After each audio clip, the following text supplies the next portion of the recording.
Ce que dit Marine Tondelier, est-ce qu'il pense déjà aussi à 2027 ? Je pense qu'il essaye de faire ça et je suis d'accord avec ce qu'a dit Marie-Ève. Par contre, je ne suis pas d'accord sur les conséquences que ça va avoir.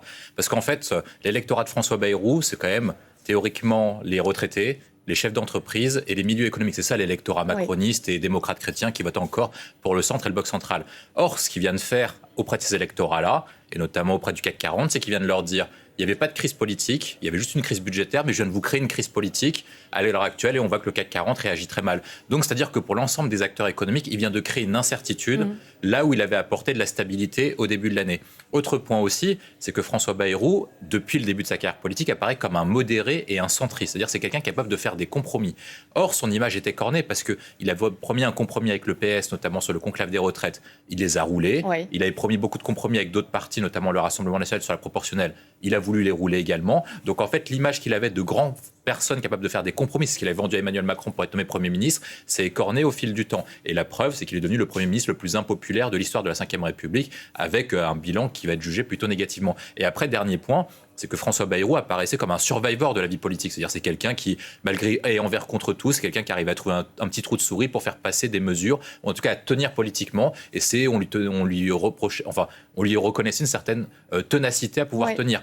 Là, quand vous incarnez tout ça et que vous sabotez toute votre image sur quoi vous avez construit 40 ans de carrière pour ensuite après vous saborder et dire en fait, vous savez automatiquement qu'avec un vote de confiance comme ça, parce que ça se joue non pas sur un vote négatif, c'est-à-dire qu'en fait, il a besoin d'un vote positif. Or, c'est quasiment impossible, et il le savait, d'obtenir un vote positif. Donc, les gens vont dire que c'est un suicide politique, et c'est peut-être ça, malheureusement, je pense qu'il va peut-être pas le tuer politiquement, parce qu'on n'est jamais mort en politique, mais qui amoindrit quand même ses chances en 2027, parce qu'en fait, je vois pas sur quel élan, hormis dire qu'il a alerté sur l'endettement, qu'il va pouvoir incarner quelque chose. Alors, François Bayrou qui va s'exprimer, donc vous le voyez depuis, c'est pas si facile pour eux. Non, c'est pas facile, parce qu'en fait, on a l'impression que les jeux sont déjà pliés. Et on est étonné par l'annonce de François Bayrou, parce que la première fois qu'on a vu ça, on s'est dit il a un accord avec le PS, ou en minima, il a un accord de neutralité avec le Rassemblement national. Et très vite, on a compris qu'il avait absolument aucun accord, et ça a été rappelé. En fait, le problème, c'est que même s'il négocie avec le Parti socialiste et que le Parti socialiste s'abstient, il tombe quand même. Donc en fait, il s'est mis dans les mains du Rassemblement national, et on sait depuis Michel Barnier que Marine Le Pen n'est pas fiable lorsque vous faites un deal avec Marine Le Pen. On ne peut pas compter sur le Rassemblement national, parce que même si Michel Barnier, c'est vrai, a essayé d'adhérer à certaines mesures que voulait lui faire adhérer le Rassemblement national, ils ont voté la censure. Exactement. En fait, on a vu avec Michel Barnier que Michel Barnier faisait des concessions à Marine Le Pen, et que Marine Le Pen en fait élevait les nombres de concessions de manière assez élevée pour en fait provoquer une crise politique et éventuellement une crise de régime pour provoquer des élections. Et en fait, le sujet pour Lombard et le sujet pour Bayrou, c'est que la question, c'est est-ce que ça va leur être bénéfique ou pas? Est-ce qu'ils peuvent retourner l'opinion publique? Moi, je pense que vous avez une difficulté qui est majeure. Moi, j'appelle ça la spirale de la loose. C'est quand vous tombez en dessous de 25-30%, c'est quasiment impossible de retourner la situation. C'est l'exemple de François Hollande.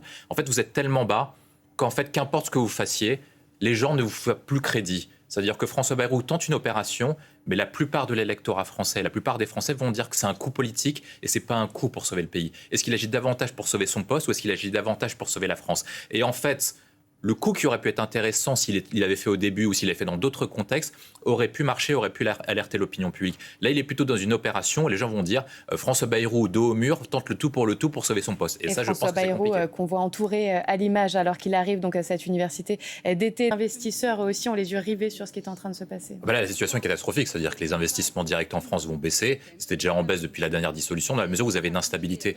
Or, en fait, vaut mieux un mauvais budget qu'une instabilité politique, parce qu'en fait, ça ne permet pas aux entreprises de pouvoir se projeter à long terme et de pouvoir se dire quel va être le cadre réglementaire, quel va être le cadre politique, quel va être le cadre budgétaire appliqué à la France.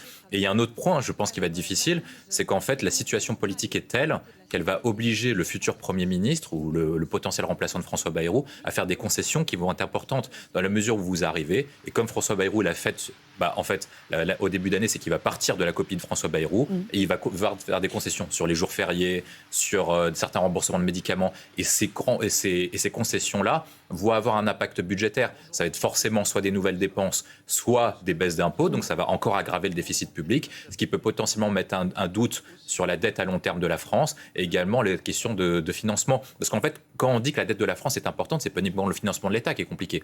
Parce que le financement de l'État, dans la mesure où la France dépense plus que ce qu'elle gagne, elle a besoin d'emprunter sur les marchés financiers. Plus on emprunte de manière importante, plus le coût a un coût élevé. Mais en fait, c'est un coût pour tout le monde. C'est un coût pour ceux qui veulent emprunter sur les marchés immobiliers. C'est un coût pour ceux qui veulent emprunter pour leur voiture automobile. C'est un coût également pour ceux qui veulent investir. Tout le monde va payer les conséquences et tout le monde va être perdant. L'a bien dit hier au moment. Deux mondes pour le coup.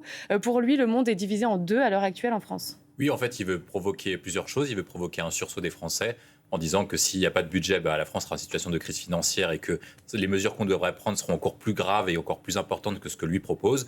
Et l'autre élément, d'un point de vue beaucoup plus politique, c'est qu'il veut cliver l'Assemblée entre deux camps, les partis de gouvernement auxquels il appelle un sursaut, donc principalement les Républicains, le Parti socialiste et peut-être d'autres députés. Et de l'autre côté, il place les extrêmes en fait dos au mur en espérant que ceux-ci changent d'avis d'ici 13 jours. Il y a quand même une difficulté parce que ce plan-là repose sur plusieurs choses. La première, c'est la question de l'opinion publique. Or, actuellement, François Bayrou est le Premier ministre le plus impopulaire de l'histoire de la Ve.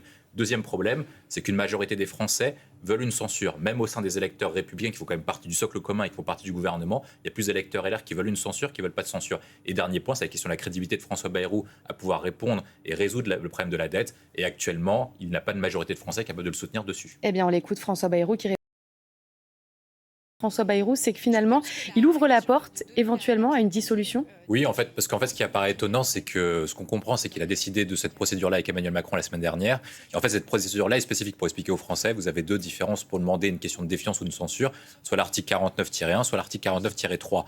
Or, la différence entre les deux, c'est que sur le premier, donc le 49.1, donc ce qu'il va demander le 8 septembre, c'est qu'il a besoin impérativement que le Rassemblement national soit vote pour la confiance, qui est impossible, soit s'abstienne. Et donc, s'il n'a pas d'accord avec le Rassemblement national, il est impossible que François Bayrou survive le 8 septembre. Or, sur la deuxième procédure, ce qui devait arriver à l'issue du vote de budget, soit en novembre, soit en décembre, il devait espérer soit une abstention du PS, soit une abstention du Rassemblement national. Et dans le verbatim qu'il a eu aujourd'hui, à la différence du verbatim d'hier, c'est qu'en fait, il met dos à dos le RN et LFI. Donc, en fait, il n'espère pas un accord avec le Rassemblement national d'ici le 8 septembre. Il n'espère pas non plus accéder aux demandes de Marine Le Pen qui sont sur les jours fériés ou sur différents dispositifs concernant sur le monde du travail.